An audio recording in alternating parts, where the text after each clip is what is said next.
Now I'm going to talk about screen real estate. In other words, how much screen area you have to work with in creating graphics for displays. There's a difference between the size of the screen and the usable space on it. The aspect ratio of a screen is based on the ratio of the width to the height. For instance, 4:3 used to be the aspect ratio for computer displays. That means that if it was 400 pixels from the left to the right of the screen, then it would be 300 pixels high. This ratio is now obsolete. It has been replaced by 16:9, also called cinema display or widescreen. This is the aspect ratio that has been used for movies for a very long time. Screen pixel dimensions are tied to the aspect ratio. Remember that each pixel is a dot of color on the screen.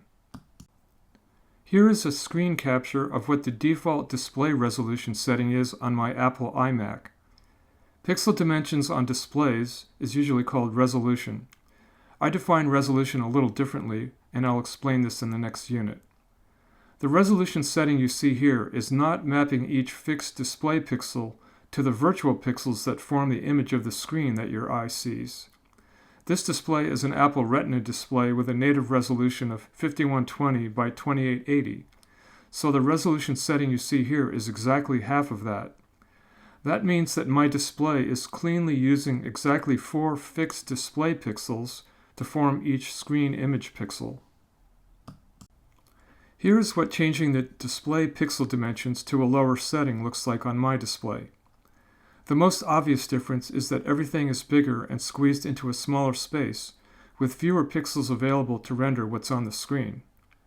The display has to do some internal calculation and rearranging of its native pixels to do this, because this is less than half of the native pixel dimensions. Where we had groups of 4 display dots to form each screen pixel in the default setting you just saw, now the display has to do some fancy trickery. You can't have 2 or 3 dots forming pixels because pixels and the dots that form them are square. So the display has to simulate what the screen would look like with these irregular pixel dimensions. Here's what changing the display resolution to a higher setting looks like on my display. The most obvious difference is that everything is smaller and has a bigger screen space to expand into. This setting, like the last one, does force the display to do some trickery in order to simulate these irregular pixel dimensions. Typical pixel dimensions are 1920 by 1080 Full HD, which is the modern standard. 1366 by 768 is common on low-end laptops.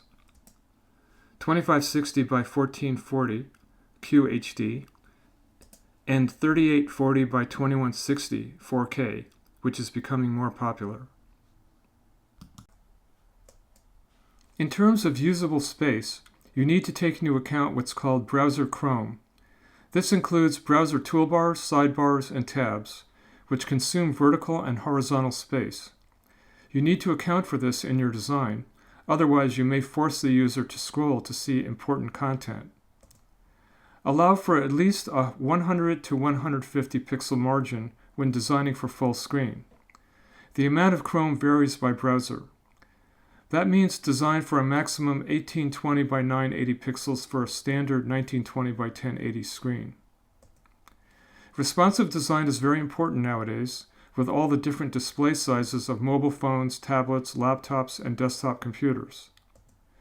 What responsive design means is that you use a combination of software and design principles to allow your design to detect and dynamically adapt to the screen size it's displayed on.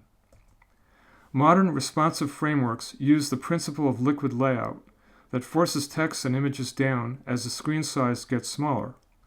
On the one hand, this is a disadvantage because it forces the user to scroll down to see content if they have a small screen, but this is of course much better than shrinking the screen contents to the point where it's not readable, or forcing the user to scroll horizontally, which is a usability violation. A hybrid document is meant to be primarily viewed on screen, but it's also expected to be printed for different use cases. Use a content width of about 535 to 600 pixels to print within a printable area on an 8.5 by 11 page with 1-inch margins. There are ways to create a different format for your product when printed versus when displayed. If you do not do this, a printer may have significant problems with printing items like pop-ups and backgrounds, and your display layout might be cut off on the printed page. The print optimized version can be set to change the color scheme to grayscale instead of color for better print contrast, and it can remove images, sidebars, or navigation menus that don't need to be printed. You can either offer a link to a print optimized version like a PDF, or you can use the @MediaPrint CSS rule to set up a different layout when the print command is invoked.